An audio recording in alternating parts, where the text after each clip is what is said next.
안녕하세요. 취미로 퀀트의 김철호입니다. 주식의 계절성을 이용해서 투자하고 있는 계좌입니다. 지금까지 약 1년간의 수익률은 이렇고요. 이제 11월이 다 되었기 때문에 채권 ETF에서 주식 ETF로 바꾸려고 합니다. 그래서 지금 갖고 있는 채권 ETF를 매도하겠습니다. 그냥 시장가로 매도하겠습니다. 이렇게 채권 ETF를 모두 매도했고요. 타이거 코스피를 매수하겠습니다. 그래서 지금 바로 살 수 있는 금액은 23,690원이고요. 81주 살 수가 있습니다. 이렇게 거래가 아주 활발한 건 아닌 것 같아요. 그러면 제가 23,620원에 82주를 주문을 내볼게요. 그럼 바로 여기에 제 주문이 이제 올라가죠. 그래서 지금 체결되는 걸 보면은 그렇게 활발하지 않기 때문에 좀 사고 파는 데는 조금 어려움이 있을 것 같습니다. 그래서 ETF를 매매하실 때는 물론 수수료 같은 것도 중요하지만 거래량이 좀 어느 정도 있는지 그것도 고려하시는 게 좋아요. 근데 타이거 코스피는 지금 상대적으로 거래가 잘 안 이루어지고 있는 것 같습니다. 그러면 전 이 주문을 취소하고요. 바로 살 수 있는 23,685원에 사보겠습니다. 그러면은 이렇게 타이거 코스피 ETF를 23,685원에 81주 샀고요. 6개월을 보유하고 있다가 2021년 4월 말이 되면은 이걸 또 팔아보겠습니다. 근데 2021년 4월 말에 가서 만약에 코스피 ETF가 역대 최고가를 뛰어넘는다고 하면 최고가가 종가 기준으로는 24,640원이거든요. 그래서 2021년 4월 말에 24,640원 이상으로 가격이 형성되어 있으면은 저는 계속 가져갈 겁니다. 만약에 가격이 24,640원에 도달하지 않으면은 4월 말에 팔고 다시 채권 ETF를 매수할 거고요. 자, 이렇게 해서 주식의 계절성을 이용해서 채권 ETF를 매도하고 주식 ETF를 매수하는 모습을 보여드렸습니다. 앞으로 이 계좌는 가능한 한 평생 이제 주식의 계절성을 따라가 보려고 합니다. 그럼 계속해서 영상 시청해주세요.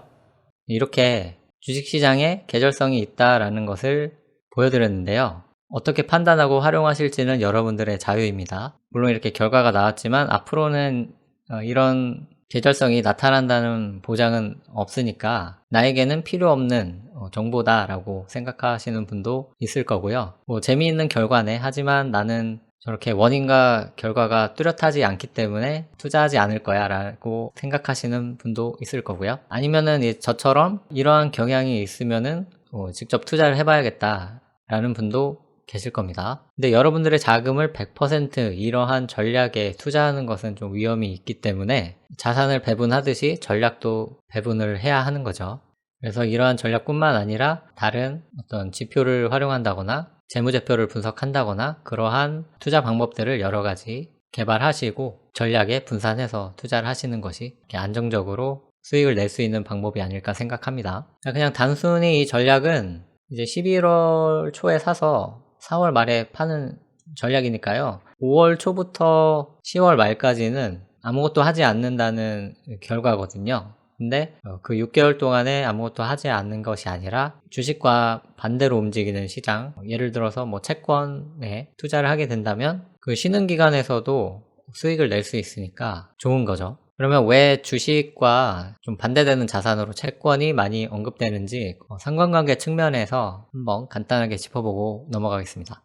우리나라 기준으로 비교를 해보면 더 정확할 것 같은데 우리나라에서 참고할 만한 그런 채권 지수나 채권 ETF가 기간이 짧아서 이렇게 비교하기에는 좀 적합하지 않은 것 같더라고요. 그래서 할 수 없이 미국 쪽 ETF를 가지고 비교를 한번 해보겠습니다. 여기 청록색으로 보이는 것이 미국 S&P 500 지수를 추종하는 ETF고요. 노란색이 미국의 20년 만기 국채를 추종하는 ETF입니다. 장기적으로 보면은 S&P 500 ETF나 국채 ETF나 우상향을 했어요. 똑같이. 근데 상승폭은 주식이 훨씬 더 컸죠. 자, 이렇게 장기적으로는 둘 다 우상향하지만 단기적으로 봤을 때는 반대로 움직이는 경향이 있다라는 거죠. 그래서 단기적인 움직임을 좀 보시면 이런 아주 짧은 구간에서 주식이 오르는데 채권은 떨어지는 모습을 보이고 있죠. 그 앞에서도 주식이 오르는데 채권은 좀 떨어지는 경향.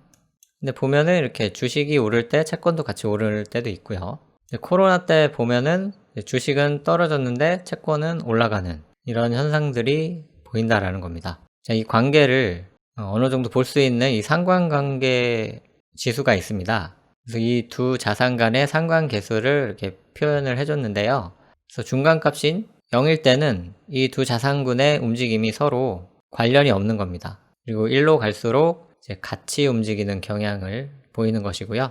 마이너스 1로 갈수록 이제 반대로 가는 것이죠. 그래서 이 상관계수는 6개월간의 상관계수를 나타낸 거예요. 그래서 좀 더 세부적인 분석이 필요하겠지만 상관계수가 위쪽보다는 이 밑에 쪽에서 더 많이 나타난다고 보여지거든요. 그렇다면은 이 주식과 채권의 상관관계는 음의 상관관계가 있다. 반대로 움직이는 경향이 있다라고 볼 수 있는 거죠. 그렇기 때문에 주식을 보유하지 않는 계절에는 반대로 채권을 보유하는 그런 전략을 써볼 수 있는 겁니다. 그래서 이 미국 주식시장에서도 이 계절성이 어느 정도 나타난다고 볼 수 있어요. 그래서 미국 시장에서는 10월 초에 사서 5월 말에 파는 이 결과가 제가 보기에는 가장 좋은 수익률을 기록하고 있거든요. 그러면 이 반대로 6월 초부터 9월 말까지는 채권을 보유한다면 어떤 결과가 나오는지 그것도 한번 봐야겠죠. 20년짜리 채권 ETF인데요. 6월 초에 사서 9월 말까지 4개월 동안 갖고 있었다라고 하면은 그래도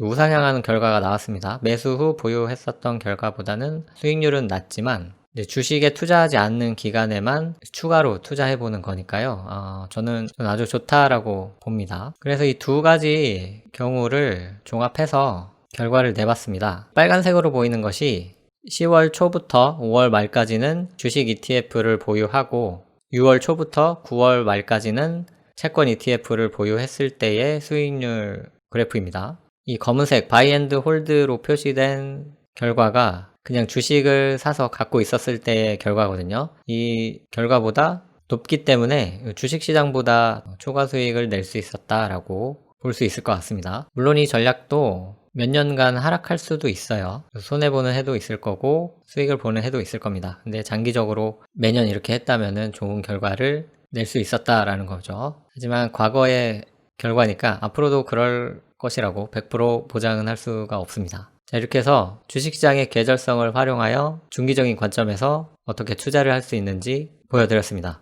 다시 한번 말씀드리지만 이것이 과거에 이러한 경향을 나타냈다는 것이지 앞으로도 이럴 것이라는 것은 보장할 수 없기 때문에 여러분들이 투자를 하실 때 100% 이 전략을 쓰신다거나 하시면은 좀 위험성이 크다고 생각합니다. 그래서 자산도 분산 투자하듯이 전략도 분산 투자하셔서 장기적으로 꾸준한 수익을 내시길 바라겠습니다. 그럼 저는 다음 시간에 더욱 유익한 내용으로 찾아오겠습니다. 고맙습니다.